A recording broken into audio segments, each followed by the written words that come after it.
So,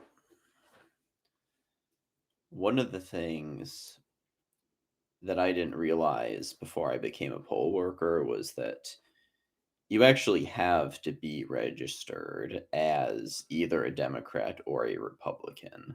I actually had to change my registration in 2018. I actually didn't get to. Um, so, the first year I worked as a poll worker was 2019, and then I did 2020, partly because in 2018 I learned too late that you have to be registered as one of the two major parties. So like you can't be like registered as independent or as Green Party or as Libertarian. Um, yeah, and the way they arrange it is that because yeah, I think once you've done it, you kind of understand why they like to do it that way. At any given polling site, like at the place I work, I think there's like usually six of us total. They always there's always going to be an equal number of registered Republicans and registered Democrats working as poll workers at any given polling site. And everything that needs signed by one of the Democrats and the Republicans working there.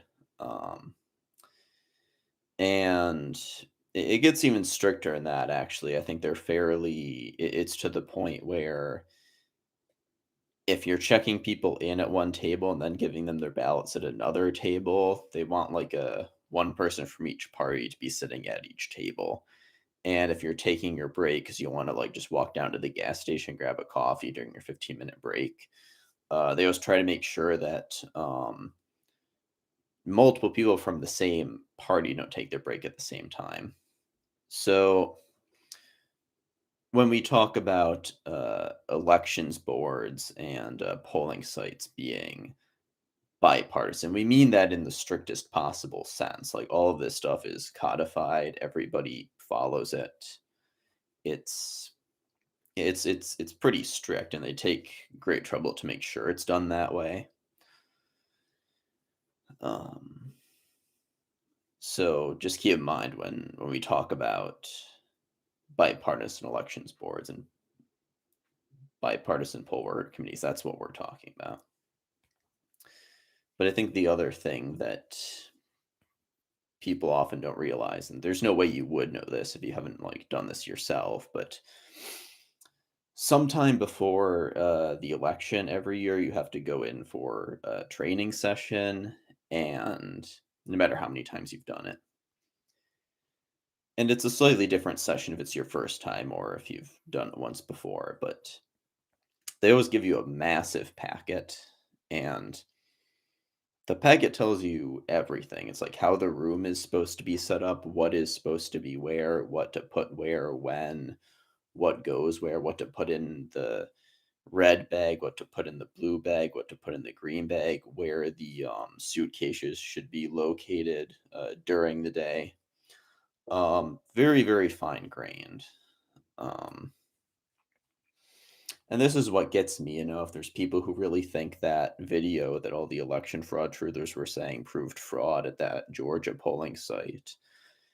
It'd be very easy to fact check that, right? You could actually get one of those packets, which are probably publicly available. I don't think the information there is a secret or anything. And, is what you see on the video consistent with what they're supposed to be doing? Can you make sense of what's going on in the video from what you read in the packet about what's supposed to be located where? It'd be pretty easy to fact check, but um, I mean, there's a reason they didn't bring that video to court and try to use it as evidence, right? Because, I mean, the people claiming it's evidence probably know that it isn't, and presenting fraudulent evidence to a judge is a felony. So, but yeah, those are just a few of the things that I think people don't realize about just the nature of what poll workers do. Think there's also probably a lot of confusion about poll watchers because probably a lot of the country never heard of a poll watcher before the 2020 cycle, and poll watchers is one of the things, they talk about when they train you because, um, there's a lot of different people that might show up to a polling site during the day. You've got the voters, of course, but there's also media people could show up, candidates could show up, poll watchers could show up, and all those different types of people who could be during the day, there's very specific rules for what they can and can't do. You know, if a media person shows up, there's things they are allowed to videotape, things they aren't allowed to videotape. Candidates, they're allowed to come in and say hi, but there's not a lot of things they are allowed to do beyond that, if I recollect. Um, but when it comes to poll watchers, well, normally one of the things that they do is they inquire about turnout, which they're allowed to do because a lot of campaigns, a lot of candidates and their campaigns will actually like they phone bank and things during the day. And I've actually been there too because I've way back in the day, I've actually campaigned and phone banked for political candidates. And, they'll keep going trying to get, call people, remind them to go out and vote during the day. And that's just one reason they might want to know about turnout. But yeah, the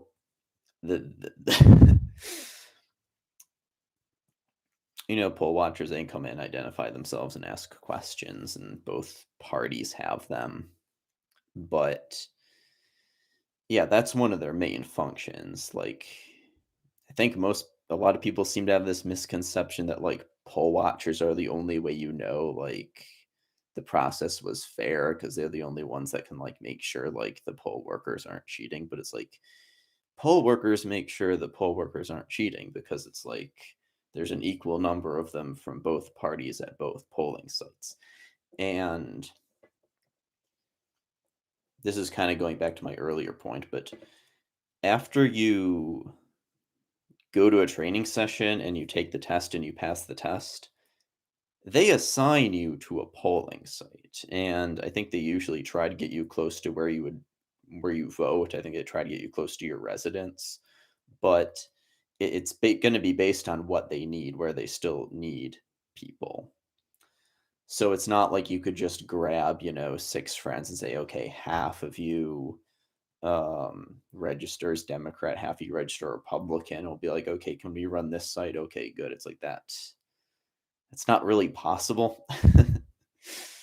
No, it's like you register, you go to training, you take the test, and they assign you.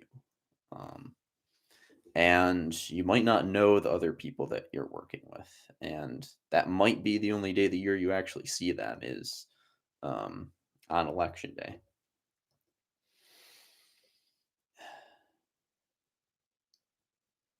So hopefully that clears up some of the misconceptions. Trying to think if there's anything else I wanted to talk about. But yeah, again, if you wanted to cheat in an election, you would have to somehow convince a lot of people from both parties to get on board with that and hope literally none of them say anything, which is a weird thing to assume. Anyway, like, most people who become poll workers, I'm kind of an outlier in that I'm like 32.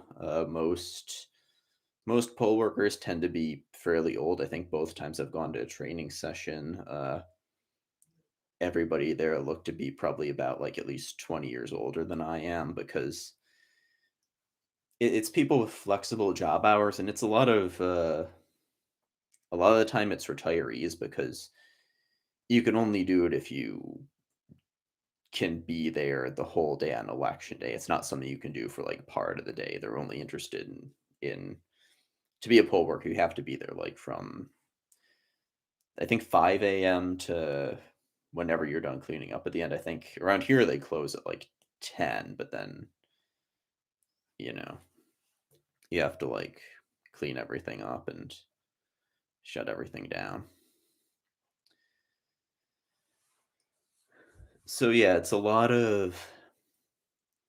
It's a lot of older people, and honestly, it's a lot of people who like voting, who like the idea of seeing a lot of people get out and vote. It's a lot of people who are passionate about seeing civic participation happen. It's not necessarily a lot of people that are like really die hard, supporters of a particular candidate or a particular party. If you're a vigorous, partisan, you're probably not out there, working the polls. You're probably out there working on a campaign. Um, we're actually not allowed to talk politics at all during the day because there's like, you put out a sign in the morning that says no electioneering within 100 feet of this building. And that's like very, very specific. People can't once somebody goes in to vote or, whether it's anybody, a candidate, a member of the media, nobody who walks past that sign is allowed to do anything that could be construed as electioneering. It's a felony if you do. You're not allowed to say anything in support of a candidate or a cause or a position. Um, and, for the poll workers, that can be kind of, you have to be careful because, especially during like quieter parts of the day, you start chatting off the cuff, but you have to make sure you always steer the conversation away from, anything political. So that's kind of, it's actually part of what makes me good at it is because you kind of have to, well, how about the Buffalo Bills? Like, oh yeah, how about them? And my penchant for being able to babble incessantly about football is actually like, it's actually one of the few jobs where that's actually like a really, really good thing to have. uh, But yeah, hopefully that cleared things up. It's a lot of stuff that most people in America probably don't know, and certainly um, election fraud truthers seem to have misconceptions about. So hopefully, just this little bit of knowledge about what poll workers do is helpful.